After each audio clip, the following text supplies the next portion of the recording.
오직 너희 하나님 여호와께 가까이 하기를 오늘까지 행한 것 같이 하라. 지금까지 여러분이 해온 것처럼 여러분의 하나님을 꼭 붙드십시오. 그 하나님 붙들고 오늘을 살고 그 하나님 가까이 하여 또 내일을 맞이하고 그렇게 살아가는 것이 복이라고, 우리 앞서 산 믿음의 선진들은 정말 목에 힘을 주어 우리에게 강력하게 전해주고 있습니다. 하나님을 가까이 함이 내게 복이라. 이 주제로 계속 우리는 2023년을 시작했고 또 오늘도 우리에게 주시는 하나님의 메시지를 저도 여러분도 기대하며 기다립니다.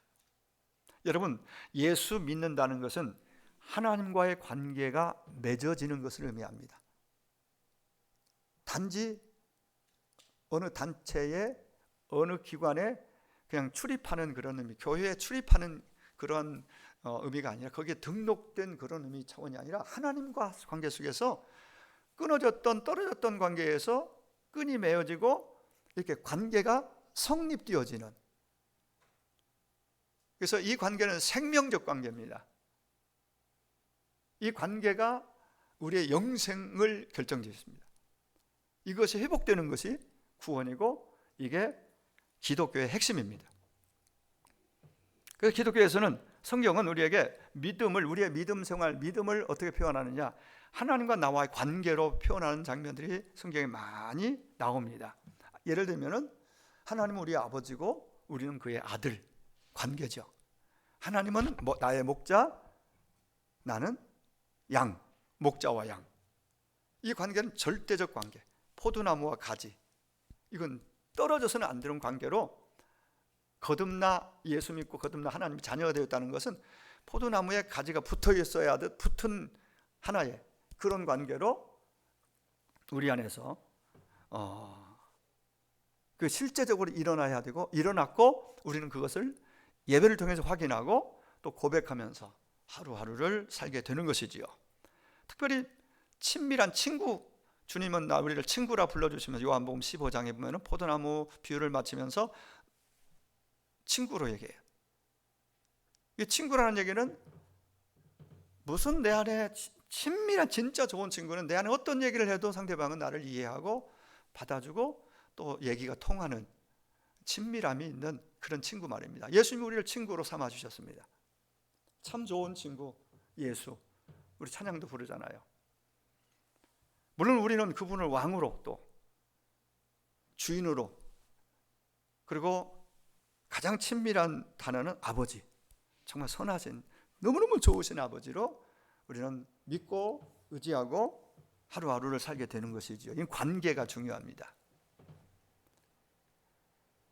이건 실제예요. 실제 상황이에요. 일어난 사실이고 우리는 그것을 하루하루 한 주 한 주 또 예배를 통해 기도를 통해서 말씀을 보면서 또 생활의 현장 속에서 그분과 가까이 살수록 분명하게 우리는 확인이 가능합니다.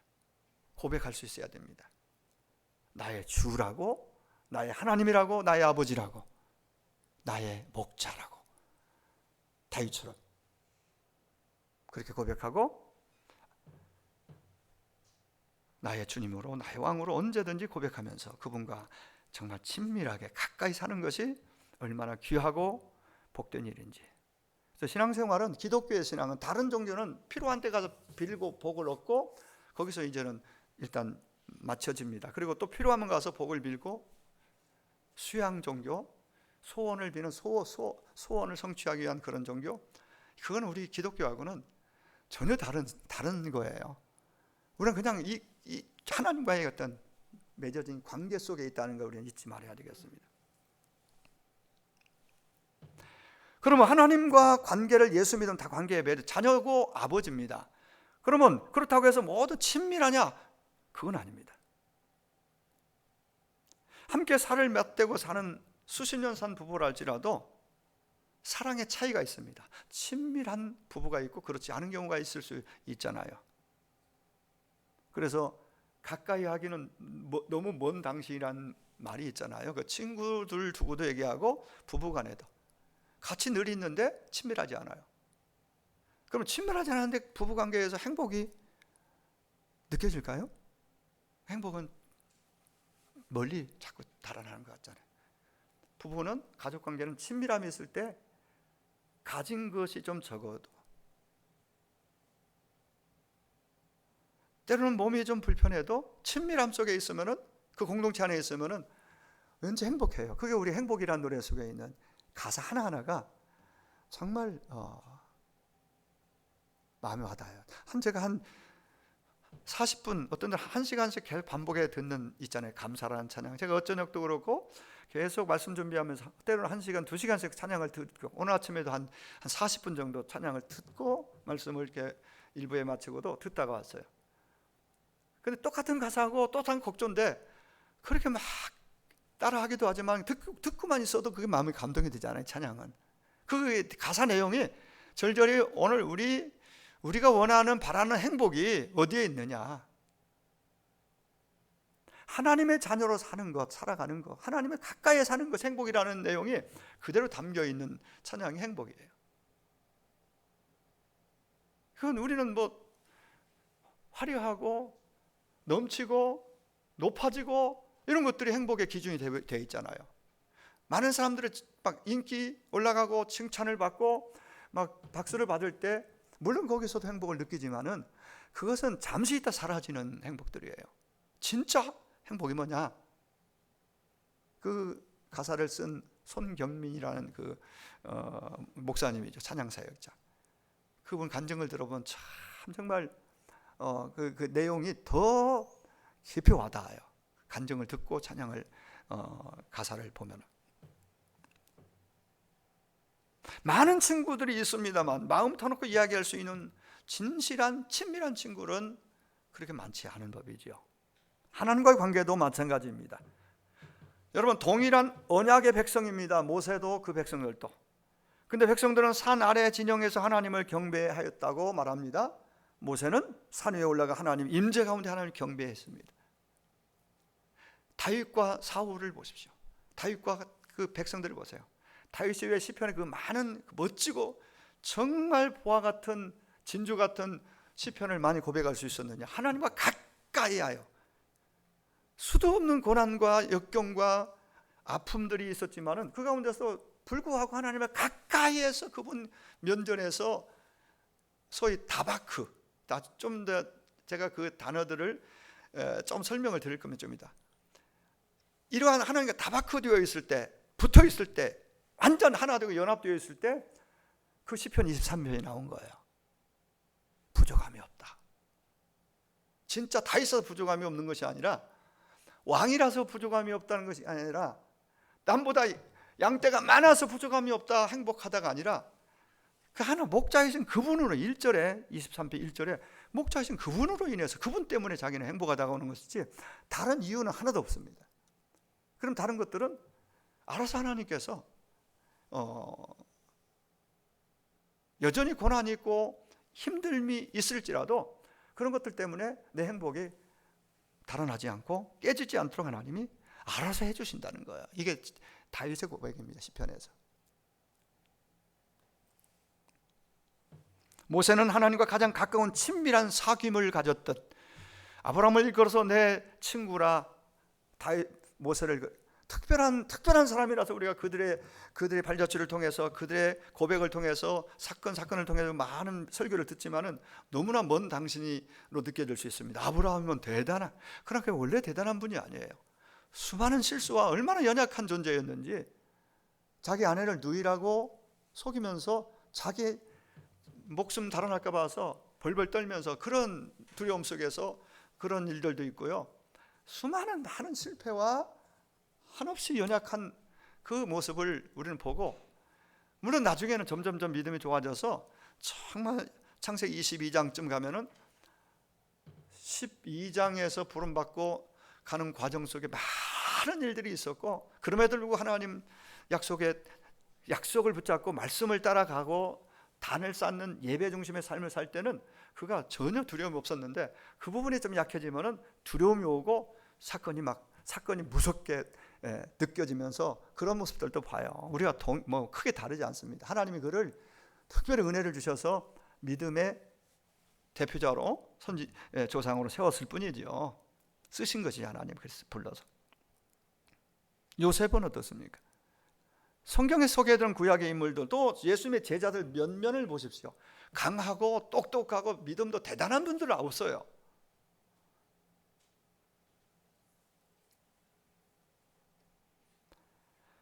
자, 모든 관계에는 차이가 있습니다. 차이가 있어요. 다 친구지만 친구 간에 차이가 있어요. 친밀함의 차이가 있어요. 여러분 어떻습니까? 지난 한 주 아까 우리 기도했듯이 하나님께 어떤 고백을 드리셨나요? 어떤 고백을 드리셨어요?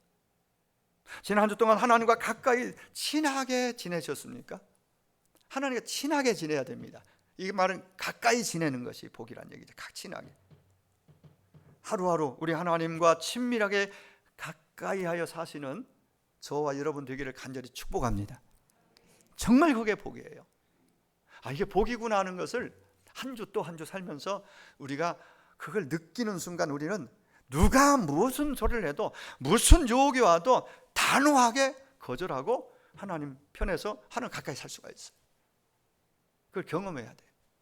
그래서 저는 목적은 그걸 저도 여러분도 다 한 해 동안 이렇게 말씀을 계속 듣고 표를 외치고 또 예배 생활 또 제가 앞에서 이끄는 대로 여러분들이 조금 같이 따라오시면은 반드시 여러분들이 실제적으로 하나님이 내 안에 나와 함께 가까이 있다는 것을 정말 경험을 많이 하게 되는 체험이 있는 그런 신앙이 연말에 가서는 그런 고백이 많이 있게 될 걸 저는 기대하고 그런 자리가 될 줄로 합니다. 믿어집니다. 오늘 본문 4절에 주께서 택하시고 가까이 오게 하사. 여러분 복이라는 단어가 나오면 좀 전후 문맥을 좀 더 주목해 볼 필요가 있다고 그랬죠. 복 좋아하잖아요. 복은 단지 여기 성경에 말하는 복은 단지 물질, 건강 이런 차원이 아니에요. 적어도 물질을 포함하고 그러나 그보다 더 큰 의미의 복, 즉 행복을 마카리오스 행복이에요. 시편 1편의 복도 마카리오스, 마태복음 5장의 팔복도 마카리오스입니다. 하나님 없이는 그 복은 내게 오지 않는 거예요. 쉽게 말하면 하나님 가까이에서 느끼고 누릴 수 있는 것이 마카리오스예요. 행복이에요. 그런 사람을 복되다 말해요. 복 있는 사람이라고 말해요. 복 있는 사람. 주께서 택하시고 가까이 오게 하사 주의 뜰에 살게 하신 사람은 뭐가 있다고요? 뭐가 있다고요?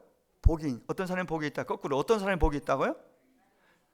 하나님이 택하시고 주께서 택하시고 또 그 다음 가까이 오게 하사 주의 뜰에 살게 하신 사람. 이 세 가지를 말하고 있네요. 메시지를 좀 나눈다면은 이걸 더 메시지 성공으로 제가 오늘도 4절 말씀을 읽어보겠습니다. 주께서 친히 택하신 이들이 복이 있습니다. 주님 거하시는 곳에 초대받은 이들은 복이 있습니다. 우리가 주님의 집, 이건 좀 특이하네요. 주님 하늘 저택에 있는 좋은 것들을 힘껏 기대합니다. 아마 이렇게 해석을 풀어서 해석해준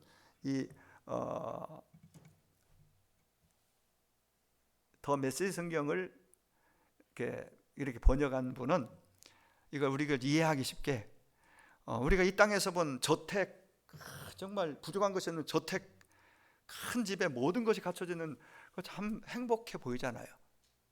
그죠? 그래서 하늘나라를 저택으로 하나님이 주시는 걸 저택에 있는 하늘나라에 있는 것을 그 가장 선하고 좋은 것들을 우리에게 주시는 것으로 기대한다고 그렇게 말씀합니다. 그걸 주시고 받을 수 있고 누릴 수 있는 사람은 하나님께 가까이 가서 붙어 있는 사람, 하나님 가까이 하는 사람, 가까이가 붙어 있는 거라고 했죠. 어떤 사람이 복이 있습니까?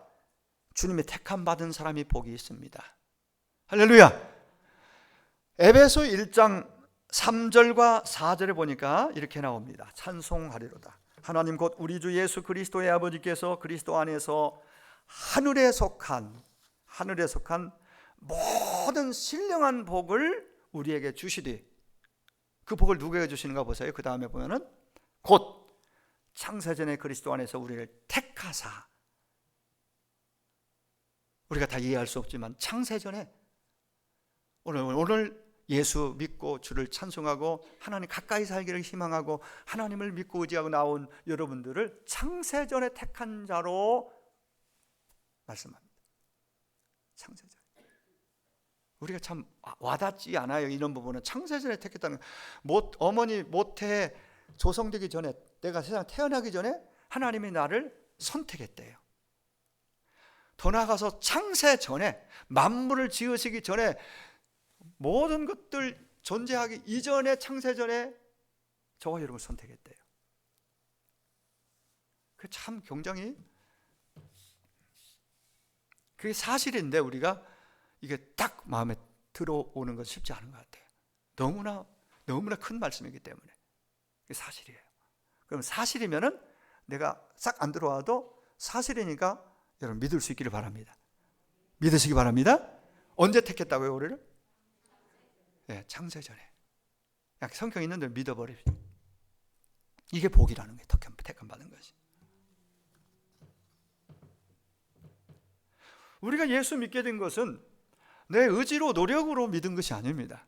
절대 아니에요. 내가 믿고 싶어서 내가 연구해서 노력해서 믿은 게 아니에요. 그럼 어떻게 믿었느냐? 누가 기도했겠죠? 부모님이든 뭐 친구든 누군가가 해서 어느 날이 있잖아요. 그 언제, 어느 시점, 어느 날 누군가가 나에게 너 교회 다녀, 예수 믿으면 좋아, 교회 가자, 누군가 전했어요. 아니면 스스로 혹시 발걸음 옮겨왔을지라도 그렇게 발걸음을 옮겨오고 누가 그 말을 했을 때 귀가 들려왔어요. 나도 예수 믿어야 되겠다. 교회 가야지. 그래, 교회 가야지. 그래. 아니면 참 교회 가야지. 이런 마음이 생겨서 교회 왔고 예수를 믿었어요. 믿고 왔든 와서 믿었든 그렇게 시작했어요. 그런 마음을 먹게 되고 믿어지고 와진 것이 택함 받았기 때문이에요. 택함 받지 않은 사람들은 끝까지 어떠한 일이 있어도 마지막 죽을 때까지 복음에 대한 노입니다. 예수 관심 없습니다. 안 믿어요. 그러니까 누가 그럴지는 모르니까 모든 사람을 상대로 우리는 예수 믿으세요. 예수 믿으세요.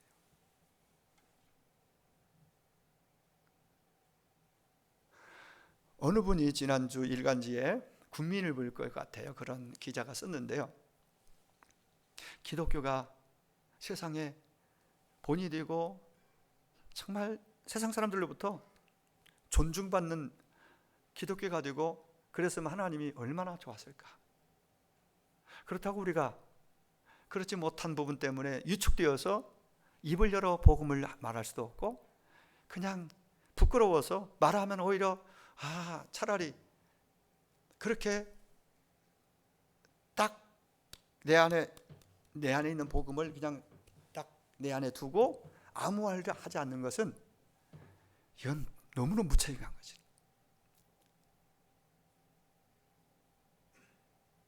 일단은 세상은 교회를 믿는 사람들을 칭찬하고 격려하고 박수 보내주는 그런 것을 우리 기대하면 안 됩니다. 우리 잘못한 건 반성하고 고치고 회개해야 됩니다. 그렇다고 해서 그런 잘못이 있고 부족함이 있고 그런 부분이 있었기 때문에 우리는 입을 닫고 복음 자체를 아예 입에 꺼내지도 않고 전하지 않는다면 이게 더 큰 문제라는 거예요. 좀 공감했습니다. 그리고 마스크 쓰고 또 사람들이 교회에 대해서 막 싫은 기색을 해도 들을 사람은 듣는다는 거예요.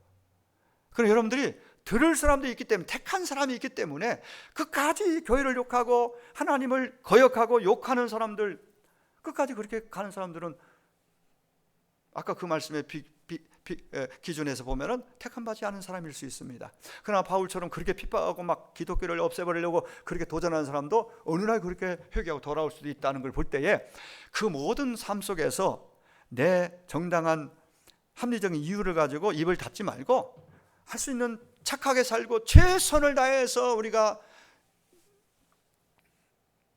믿는 자답게 살되 그렇지 못한 부분 때문에 그렇다고 입을 닫고 안 믿는 것처럼, 안 믿는 자처럼 그렇게 입을 닫고 살면 안 된다. 복음을 말하라. 일은 하나님이 하신다. 하나님이 하신다. 그게 굉장히 중요한 우리에게 메시지로 저는 그렇게 들려왔습니다.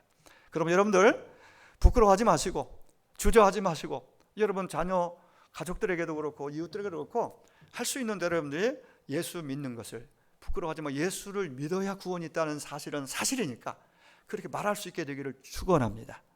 누군가는 듣고 있고 들리는 자가 있고 하나님을 찾는 자가 있다는 얘기입니다. 왜 우리를 택하셨느냐? 신령한 복 주시려고, 하늘에 속한 모든 신령한 복을 우리에게 주시려고 택했다고 에베소 1장에서 말하고 있습니다. 왜 우리를 선택했느냐? 하나님께 가까이 오게 해서 함께 사시려고, 함께 하시려고, 함께 사시려고. 그 말이 참 좋은 것 같아요. 우리의 영생을 주시고, 그 영생을 영생을 가다라 구원받아라 하고는 나중에 천국에서 만나자가 아니라 우리 안에 오셔서 우리가 함께 사시려고 우리를 택하셨어요. 우리를 부르셨습니다. 도둑이 오는 것은 도둑질하고 죽이고 멸망시키는 것뿐이요, 내가 온 것은 양으로 생명을 얻게 하고 또 풍성히 얻게 하라고. 예수님이 땅에 오신 이유와 목적이 요한복음 10장 10절에서 우리의 생명을 얻게 하고 구원입니다. 우리의 구원을 주고 하나님 떨어진 관계를 다시 연결해서 구원을 얻고, 일단 하나님이 자녀가 되고, 그런 자녀가 되어서 구원받았으면 이제는 그 다음 단계가 뭐냐면요, 거기서 우리는 구원받고 나중에 천국 가서 천국 누리는 것이 아니라 여기서 구원받은 자가 이 땅에서 풍성한 생명을 누린다는 요한복음 10장 10절 그 약속은 우리 그 신앙 거기까지 가야 돼. 그걸 갈망하고 소망하고 기도해야 됩니다. 풍성한 생명을 주시옵소서. 내가 풍성한 생명을 얻기를 원합니다. 약속한 그 복을 내가 누리겠습니다. 그렇게 되려면 하나님을 가까이 해서 그분과 함께 해야 됩니다. 이게 비결이에요.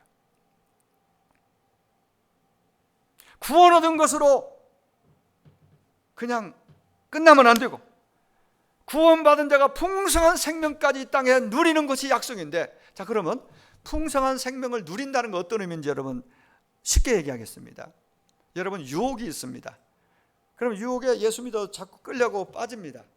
아직 구원받았지만, 교회 다니고 구원받았지만은 풍성한 생명을 누리지 못하는 모습이에요. 그걸 이길 힘이 없어요. 자꾸 끌어당깁니다. 세상은 내가 눈에 보이는 듣는 걸 통해서 당깁니다. 주님에게 멀어지도록 끌어당깁니다. 근데 그걸 분별하고 그걸 거절하고 하나님께 더 가까이 방향을 틀어 나옵니다. 그게 말씀이고 기도고 예배가 되겠죠, 기본적으로. 그죠?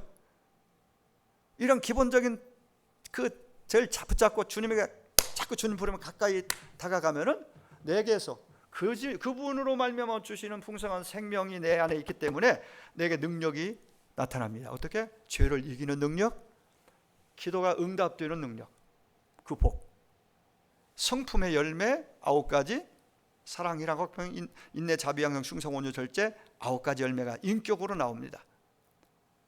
이게 풍성한 생명을 누리고 있는가, 단지 구원만 받고 머무르는가 하는 것이 탁 체크가 되는 거예요. 거기서 우리는 구별이 가능해요. 여러분들 한 주 동안 세상에 끄는 대로 그냥 말하고 행하고 하나님을 가까이 하여 그걸 이겨나가는 것이 아니라 그냥 내 감정과 느낌대로 말하고 그렇게 살았다면 아직 풍성한 생명 가운데 거하지 못하는 겁니다. 여러분, 그 풍성한 생명을 구할 수 있기를 바랍니다. 그게 능력입니다. 영적 파워입니다. 이걸 가지고 살면 영적인 힘이 있으니까, 영적 근력이 있으니까 시험이 와도 시험을 이깁니다. 이 근력이 부족하니까 작은 일에도 시험에 들어버립니다. 세상 말로 아이들은 약하니까 잘 넘어지잖아요. 잘 삐지잖아요. 우리 기독교 용어로 시험에 빠집니다. 영적 근력이 약해서 그래요. 여러분, 하나님과 기본적인 틀 가운데서 구원받은 자로서 풍성한 생명을 구하고 얻어서 주님 가까이에서 그걸 얻고 누리는 자가 되면요, 그런 것들은 그 문제 없어요. 그 큰 시험도 이겨나갑니다. 죄가 몰려오다가 부딪혀서 죄가 더 이상 들어오지 못합니다. 죄를 이기는 능력이에요. 기도, 하나님이 놀랍게 응답해 주시는 은혜입니다. 그 복이 있습니다. 저는 여러분이 구원받는 건, 제가 알기로는 여러분 여기 마스크 쓰고 이렇게 주일날 와서 예배 드릴 정도 되면 제 개인적인 생각입니다. 여러분 다 하나님 관계가 딱 세워져서 이미 구원받은 사람인 줄로 믿습니다. 여러분 그렇게 믿으시죠? 그러면은 그 다음 단계 풍성한 생명을 누리면서 죄를 이기고 유혹을 끊고 시험에 빠지지 않고 정말 영적 근력이 강해져서 그런 것들을 분별하고 물리칠 수 있는 그런 단계까지 여러분이 갈 수 있기를 축원합니다. 그렇게 되기를 바랍니다. 그럼 얼마나 좋겠어요? 영적 근력을 키워야 돼요. 기도와 말씀으로, 영과 진리로 드리는 진정한 예배를 통해서 풍성한 생명을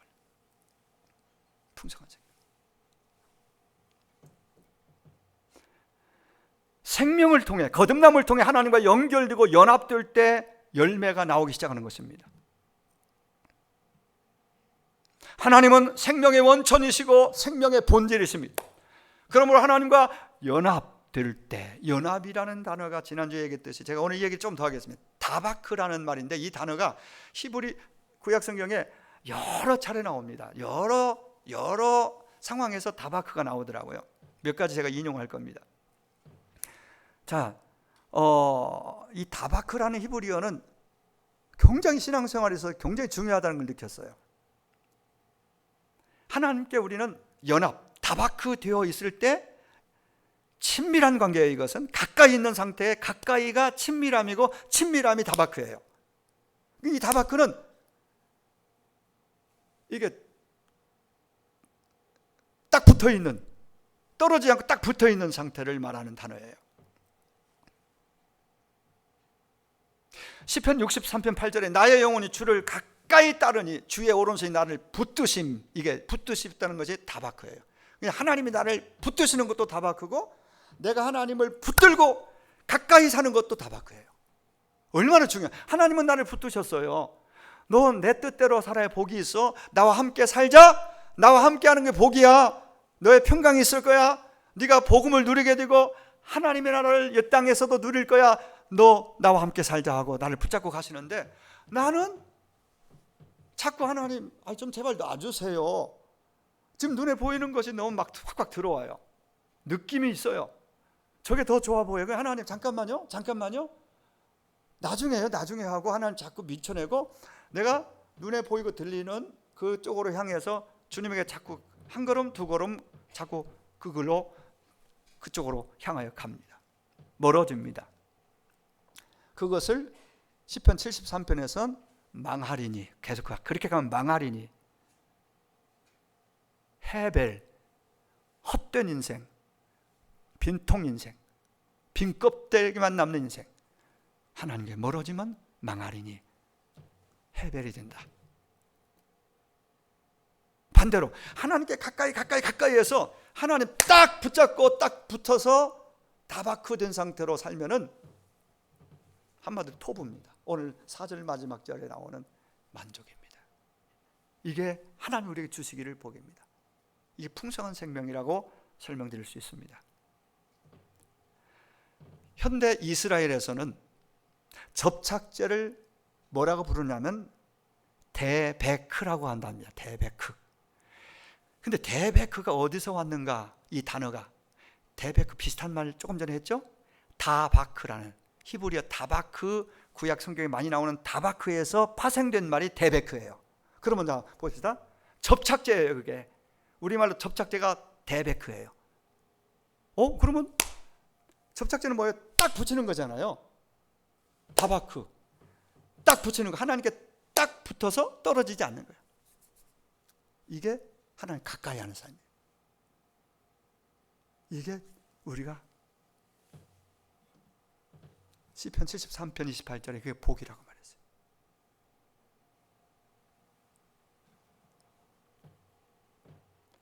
창세기 2장 24절에 보면 이러므로 남자가 부모를 떠나 그 아내와 연합하여 둘이 한 몸 될지라고 했잖아요. 그게 다바크입니다. 연합이 다바크예요. 그러니까 얼마나 중요해요. 부부가 결혼했는데 각각이면은 다바크가 아니잖아요. 연합이 안 됐어요. 그럼 말로만 부부지 법적으로는 부부지 실제 부부 아닌 상태로 사는 안타까운 그런 현상이 일어나죠. 연합이에요. 다바크. 여러분 하나 더 비유를 줄게요. 거기도 다바크라는 말이 참 찾다 보니까 룻기서 1장 14절에 보면은 오르바라는 여인, 오르바는 그 시모에게, 나오미죠, 나오미에게 입맞추되 인사했단 말이에요. 안녕히 계세요 하고 시어머니가 허락해서 남편도 죽고 희망이 없으니까 이제는 자기 친족으로, 친정으로 모압으로 가버립니다. 근데요, 둘째 며느리, 그도 남편 죽었거든요. 그 시어머니와 나오미와 오르바, 룻 며느리 둘, 여성만 세 남고 다 남편들은 다 죽었어요. 그러니까 지금 복잡하죠. 희망이 안 보입니다. 그래서 큰 며느리 오르바는 갔고, 근데 중요한 단어, 룻은 그를 붙쫓았더라 그래요. 룻기서 1장 14절. 붙쫓았다는 말이 다바크예요. 그러니까 우리가 하나님을 믿고 신앙생활할 때 하나님에게서 조금이라도 멀어질까 봐서 늘 그것이 우리의 멀어지지 않기 위해서 늘 그 생각을 하고 있어야 돼요. 붙쫓았다는 것은 룻이 시어머니의 하나님이 나의 하나님이 되십니다. 시어머니의 백성이 나의 백성도 됩니다. 저는 떨어질 수 없고, 어머니 저는 가라고 하지 마세요. 저는 붙어서 살겠습니다. 그리고 가서 붙어서 시어머니 책임지고 노년에 있는 어머니를 위해서 그렇게 착한 며느리 그리 살다가 나중에 다윗의 족보에 오르고 결국은 다윗의 조상이 되잖아요. 예수님의 족보에 오르잖아요. 어마어마한 영광, 복의 여인이 되었습니다. 그게 바로 붙쫓았다. 시어머니를, 그 하나님, 자기 친정에 가면 그거는 우상 섬기는 모압 지방, 거기 이제는 하나님이 진짜 하나님인 걸 알고 하나님만 믿고, 어머니 하나님 믿고 나도 하나 어머니 함께 하겠습니다. 멋진 효부입니다. 그게 붙쫓았다가 다 바꿔요. 하나만 더 말씀드리고 이제 오늘 말씀 마치겠습니다. 이렇게 하나님께 접착제처럼 딱 붙어서 절대 떨어지지 않고 하루하루 한 주 한 주 사는 것이 최고의 복이라고 시편 기자는 그래 말했고, 다윗도 오늘 말씀하고 있는 것이, 자, 택함 받은 게 복 중에 복입니다. 그래서 우리가 예수 믿게 됐고, 그리고 풍성한 생명까지도 약속받고, 우리는 얼마든지 그러한 은혜의 자리에 하나님 가까이 살면은 그런 힘을, 은혜를, 능력을 얻고 들을 수 있습니다. 또 왜 어떤 사람이 복이 있느냐? 주님 뜰에 살게 하신 사람이 복이 있다고 그랬어요. 오늘 보면 4절, 주의 뜰에 산다는 건 친근함을 의미합니다. 하나님의 자녀 되기 이전에는 우리가 주의 뜰 밖에서 거했습니다. 있었습니다. 아무나 집으로 들어갈 수 있는 것이 아닙니다. 여러분 길 가다가 문 똑똑하면 아무나 집에 들여서 식사 공개하고 식사합니까? 그런 사람은 천사든지 아니면은 큰일 나죠. 아무나 집 들이지 않죠. 누가 똑똑똑 택배 왔으면 그거 놓고 가세요 그러지, 집에 들어오세요 해서 거기서 모든 사람은 그렇게 하지 않잖아요. 정말 뜰 안에 살게 하신다는 것은 특별한 거예요. 특별한 친근함. 오늘 우리는 주님의 뜰 안으로, 하나님의 집 안으로 초대받은 사람으로 다윗은 우리에게 그렇게 말합니다. 하나님의 뜰 안에, 주님의 뜰 안에 살게 하셨다는 것은 하나님과 가까이서 친밀한 관계로 이제는 우리가 살게 되었다는 거예요. 관계가 친밀해졌다는 것입니다.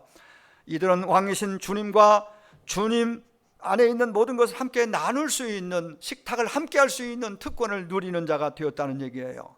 그래서 주께 택하시고 가까이 오게 하사 주의 뜰에 살게 하신 사람은 복이 있습니다. 이 복이 있다는 이 전에 이 내용들을 잘 우리는 숙지하고 마음에 담아야 되겠습니다. 다르게 표현하면은 가까이 뜰 안에 들어오고 주님 뜰 안에서 살게 하셨다는 것은 하나님의 입장에서 하나님의 믿을 만한 최측근으로 인정해 줬다는 얘기예요. 하나님의 최측근. 이거 얼마나 감동스러운 일이에요. 놀라운 일이에요. 한번 여러분 좀 전달되셨다면 나는 하나님의 최측근이 되었습니다 하는 분. 굉장히 어려운 얘기죠. 최측근이 되어 살고 싶습니다 하는 분. 그건 가능하죠. 최측근. 예. 아직 뭐 말씀이 아직 자잘하는 아직 전달이 안 된 경우도 있을 수 있습니다. 자, 오늘 끝까지 가면 여러분들이 나도 하나님의 최측근이 되고 싶다. 주님 뜰 안에서 주님이 거기서 살게 하셨으니까 거기서 함께 살면서 그분 안에 있는 것이 다 누릴 수 있는 복이 되는 거예요. 이거 어마어마한 거 아니겠어요? 정말 그게 풍성한 생명이에요.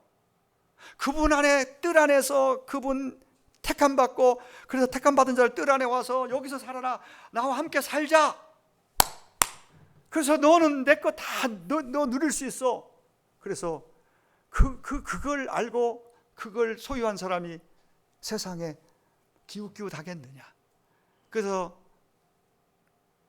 야고보 4장 8절에 끝부분에 뭐라고 그랬어요? 더 메시지 성경으로 제 기억에 생생한 것은 세상 기웃기웃하지 말아라. 마음을 깨끗이 하라. 세상 기웃기웃하지 말아라. 하나님께 가까이에서 하나님과 함께 사는 건 세상 다 등지고 살아라는 얘기 아니에요. 세상, 직장, 학교 어디 가도 하나님의 최측근으로 가는 거예요. 사는 거예요. 내 안에 있는 그분께서, 나와 함께한 그분께서 이길 수 있는 능력을 주시고 누릴 수 있는 응답을 주시고 풍성함을 약속하셨어요. 다윗을 가리켜 우리 주님이 이렇게 표현합니다. 하나님께서 다윗은 내 마음에 꼭 드는 사람이야. 내 뜻을 다윗을 통해서 다 이룰 거야. 주님의 최측근 중에 한 사람 다윗 맞습니다.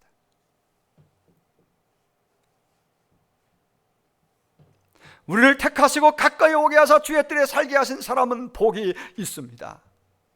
우리 하나님, 우리가 만나기 힘이 들거나 어려운 분이 아닙니다. 무서운 분이 아닙니다. 여러분, 기독교의 복음 중심에는 복음 중에 복음, 성육신 복음이 있습니다. 그게 뭡니까? 다른 종교에는 전혀 가질 수 없는 거예요. 성육신. 그 뭐예요? 성탄을 통해 우리에게 보여주셨습니다. 하나님이 사람의 몸을 입고 이 땅 가운데 오신 것입니다. 우리 가운데 우리를 구하러 오신 것입니다. 직접 하나님이 몸을 입고 우리 가운데 오신 사건이 성육신이에요. 왜 오셨습니까? 그분은 우리와 함께 살려고 오셨습니다. 그게 바로 예수 구원자. 그리고 또 하나 이름 뭐가 있죠? 태어나시기 전에 지어진 이름 예수. 그 다른 이름? 임마누엘. 무슨 뜻이에요? 우리와 함께. 하나님 우리와 함께 하시다. 함께 하시려고 온 거예요. 잠깐 있다 떠나시는 분이 아니라.